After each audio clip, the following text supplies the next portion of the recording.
Mobile ഫോണിനകത്ത് നമ്മൾ പലയിടത്തും പാസ്വേഡുകൾ ടൈപ്പ് ചെയ്യാറുണ്ട്.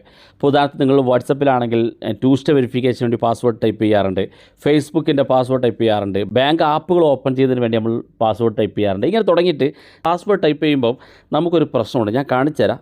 ജിമെയിലിനകത്ത് ഞാൻ പാസ്വേഡ് ടൈപ്പ് ചെയ്യുമ്പം നിങ്ങൾക്ക് കാണാൻ സാധിക്കും, ഞാൻ ഓരോ വേർഡുകൾ ടൈപ്പ് ചെയ്യുമ്പം ആ ഒരു ക്യാരക്ടർ അവിടെ കാണിക്കുന്നുണ്ട്. ആദ്യം പാസ്വേഡിലേക്ക് നോക്കുക, ഇവിടെ പാസ്വേഡ് ടൈപ്പ് ചെയ്യുന്ന ഭാഗത്തേക്ക് നോക്കുക. ഞാൻ ടൈപ്പ് ചെയ്യുന്ന ഓരോ വേർഡുകളും ഇങ്ങനെ കാണിച്ചുകൊണ്ടാണ് ഡോട്ടായി മാറുന്നത്. ഇത് പലപ്പോഴും നമ്മൾ എവിടെയെങ്കിലുമൊക്കെ യാത്ര പോകുന്ന സമയത്ത്, നമ്മൾ ബസ്സിലിരിക്കുന്ന സമയത്ത്, തൊട്ടടുത്ത് ആരെങ്കിലും നമ്മുടെ അടുത്ത് ഇരിക്കുന്നുണ്ടെങ്കിൽ അവർക്ക് ഇതിൻ്റെ പാസ്വേഡിൻ്റെ വേർഡുകൾ കൃത്യമായിട്ട് ഇതുപോലെ കാണാൻ സാധിക്കും. നമ്മുടെ ഫോണിനകത്ത് ഇത് ഓഫ് ചെയ്ത് വെക്കാനുള്ള ഒരു സെറ്റിങ്സ് ഉണ്ട്. മൊബൈൽ ഫോണിൻ്റെ സെറ്റിങ്സ് ഓപ്പൺ ചെയ്യാണ്, സെർച്ച് ചെയ്യാനുള്ള ഓപ്ഷൻ ഉണ്ട്. അവിടെ ഷോ പാസ്വേഡ് എന്ന് ടൈപ്പ് ചെയ്ത് കൊടുക്കുക. ഈ ഷോ പാസ്വേഡ് എന്നുള്ള ഭാഗത്ത് നിങ്ങൾ ക്ലിക്ക് ചെയ്ത് കൊടുക്കുക. ക്ലിക്ക് ചെയ്ത ശേഷം ഇതുപോലെ സെറ്റിങ്സ് ഓപ്പൺ ആയിട്ട് വരും. ഓട്ടോമാറ്റിക് ആയിട്ട് സെലക്ട് ആയിട്ടുണ്ടാവും ഇതുപോലെ ഷോ പാസ്വേഡ് എന്നുള്ളത്. ഇത് ഓൺ ആയതുകൊണ്ടാണ് അത് സംഭവിക്കുന്നത്. ഇത് നിങ്ങളുടെ ഫോണിനകത്ത് ഇതൊന്ന് ഓഫ് ചെയ്ത് കൊടുക്കുക. എന്നിട്ട്